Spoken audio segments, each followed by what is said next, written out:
তো দেখুন বন্ধুরা, পটল চিংড়িটা কতটা লোভনীয় হয়েছে। এই রকমভাবে পটল চিংড়ি বানালে যে কেউ চেটেপুটে খেয়ে নেবে এক থালা ভাত। তো চলুন বন্ধুরা, কিভাবে পটল চিংড়িটা তৈরি করেছি দেখে নেওয়া যাক। নমস্কার বন্ধুরা, সরস্বতী কুকিং চ্যানেলে আপনাদের সবার স্বাগত। আজকে আমি তৈরি করব পটল চিংড়ি, একদম ভিন্ন স্বাদের। আর এরকমভাবে পটল চিংড়ি তৈরি করলে খেতে কিন্তু অসাধারণ হয়। ভিডিওটি প্রথম থেকে শেষ পর্যন্ত দেখবেন। ভালো লাগলে একটা লাইক কমেন্ট শেয়ার করবেন, চ্যানেলটিকে সাবস্ক্রাইব করে পাশে থাকবেন। তো দেখুন, সবার প্রথমে উনানে কড়াই বসিয়ে দিয়েছি। কড়াইটা গরম হয়ে গেছে। কড়ার ভিতর দিয়ে দিলাম সর্ষের তেল। তেলটা গরম হয়ে গেছে, এখন তেলের ভিতর দিয়ে দেব আমি চিংড়ি মাছ। তো বন্ধুরা, চিংড়ি মাছটাকে আমি সবার প্রথমে ভেজে নেব। আর চিংড়ি মাছটাকে কিন্তু খুব বেশি ভাজতে লাগে না, বেশি ভাজলে চিংড়ি মাছ শক্ত হয়ে যায়, খেতে কিন্তু ভালো লাগবে না। তো আমি হালকা করে চিংড়ি মাছটাকে ভেজে উঠিয়ে নেব। তো দেখুন, চিংড়ি মাছটা ভাজা হয়ে গেছে। এবার আমি চিংড়ি মাছটাকে উঠিয়ে নেব। এখন আমি ওই চিংড়ি মাছ ভাজা কড়ার ভিতর দিয়ে দেব সামান্য একটু তেল।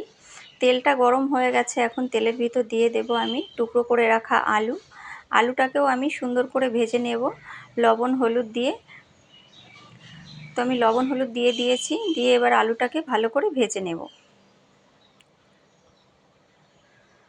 তো দেখুন, আলুটা কিন্তু ভাজা হয়ে গেছে। এখন আমি এর ভিতরে দিয়ে দেব টুকরো করে রাখা পটল। তো বন্ধুরা, আমি পটলটাকে যেভাবে কেটেছি এরকমভাবে যদি পটলটাকে কাটেন তাহলে কিন্তু খুব সুন্দরভাবে পটলটা ভাজা হয়ে যাবে। ভিতরে যে একটা জল ভাব থাকে সেটাও কিন্তু থাকবে না। তো দেখুন, পটল আলুটাকে আমি ভালো করে ভেজে নিয়েছি। এবার এটাকে আমি উঠিয়ে নেব। তো পটল আলুটাকে আমি উঠিয়ে নিয়েছি। আবার ওই একই কড়াইতে দিয়ে দিলাম সর্ষের তেল। তেলটা গরম হয়ে গেছে, তেলের ভিতর দিয়ে দিলাম তেজপাতা, গোটা জিরে, গোটা গরম মশলা একসঙ্গে দিয়ে আমি ফোড়নটাকে ভালো করে ভেজে নেব। এরপর আমি দিয়ে দেব কুচিয়ে রাখা পেঁয়াজ। তো দেখুন, পেঁয়াজটাকে নেড়ে চেড়ে ভালো করে কিন্তু একটুখানি গোল্ডেন ব্রাউন করে ভেজে নিতে হবে। তো পেঁয়াজটাকে আমি গোল্ডেন ব্রাউন করে ভেজে নিয়েছি। এখন এর ভিতরে দিয়ে দেব আমি আদা, জিরে, কাঁচা লঙ্কা আর টমেটো একসঙ্গে পেস্ট করে রেখে দিয়েছিলাম, তো সেটাই আমি দিয়ে দিলাম। আর দিয়ে দিয়েছি রসুনের পেস্ট। তো সব কিছুই একসঙ্গে দিয়ে ভালো করে মশলাটাকে কষিয়ে নেব। তো দেখুন, মশলাটাকে আমি একটু কষিয়ে নিয়েছি। এখন আমি এর ভিতরে দিয়ে দেব টুকরো করে রাখা টমেটো। তো বন্ধুরা, আমি কিছুটা টমেটো পেস্টও দিয়েছি, আবার টুকরো করা টমেটোও দিয়েছি। এখন আমি এর ভিতরে দিয়ে দেব কাশ্মীরি রেড চিলি পাউডার। তাহলে কিন্তু কালারটা খুব সুন্দর আসবে, দেখতে খুব ভালো লাগবে। আর এখন আমি এর ভিতরে দিয়ে দিলাম কালারের জন্য হলুদ, দিয়ে দেব স্বাদ মতো লবণ। তো সমস্ত কিছু দিয়ে মশলাটাকে আরেকটু ভালো করে কষিয়ে নেব। আর টমেটোটাও দেখুন অনেকটাই সফট হয়ে গেছে। এখন আমি এর ভিতরে দিয়ে দেব ভেজে রাখা পটল আলু। পটল আর আলুটাকে দিয়ে আমি মশলার সাথে ভালো করে মিশিয়ে নেব।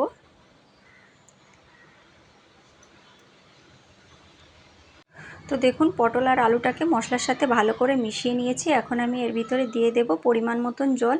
বন্ধুরা, এখানে জল কিন্তু খুব বেশি দেওয়ার দরকার নেই, যেহেতু আমি পটল আলু ভালো করে ভেজে নিয়েছি, অনেকটাই সফট হয়ে গেছে। এবার আমি একটা ঢাকা চাপা দিয়ে কিছুক্ষণের জন্য রান্না করে নিয়েছি। এরপর আমি এর ভিতরে দিয়ে দেবো ভেজে রাখা চিংড়ি মাছ। চিংড়ি মাছটাকে দিয়ে ভালো করে নেড়ে চেড়ে পটল আলুর সাথে মিশিয়ে নেব। এখন আমি এর ভিতরে দিয়ে দেব সামান্য একটুখানি মিষ্টি। তো বন্ধুরা, রেসিপিটি কিন্তু হয়েই এসছে। তো যারা মিষ্টি না খান তারা কিন্তু দেবেন না। দিয়ে দেব সামান্য একটুখানি ঘি। ঘিটা দিলে টেস্টটা কিন্তু অনেক বেশি ভালো আসবে, খেতে খুব ভালো লাগবে। তো বন্ধুরা, ঘিটাকে আমি ভালো করে নেড়েচেড়ে মিশিয়ে দেব। এরপর আমি এর ভিতরে দিয়ে দেব সামান্য একটুখানি শাহি গরম মশলা। গরম মশলাটা দিয়ে আমি গ্যাসটাকে অফ করে দেব। অফ করে দিয়ে আমি 5 মিনিটের জন্য ঢাকা চাপা দিয়ে রেখে দেব। তারপর আমি আপনাদের সার্ভ করে দেখাবো যে আসলে কেমন হয়েছে পটল চিংড়িটা। তো দেখুন, 5 মিনিট পর আমি ঢাকাটা খুলে নিয়েছি। কতটা লোভনীয় হয়েছে, দেখতে কিন্তু অসাধারণ হয়েছে বন্ধুরা, আর খেতেও অসাধারণ হয়েছিল। তো এখন আমি একটা প্লেটে সার্ভ করে আপনাদের দেখিয়ে দিচ্ছি। আর এই রকম পটল চিংড়ি হলে বন্ধুরা যে কেউ এক থালা ভাত নিমেষেই খেয়ে নেবে। দেখুন কতটা লোভনীয় হয়েছে। তো বন্ধুরা, পটল চিংড়ি কিন্তু বাড়িতে এরকমভাবে একবার তৈরি করে খেয়ে দেখতে পারেন। আর রেসিপি ভালো লাগলে লাইক কমেন্ট শেয়ার করবেন, আর চ্যানেলটিকে সাবস্ক্রাইব করে পাশে থাকবেন। ভালো থাকবেন, সুস্থ থাকবেন। অসংখ্য ধন্যবাদ। দেখা হবে পরবর্তী ভিডিওতে। ধন্যবাদ।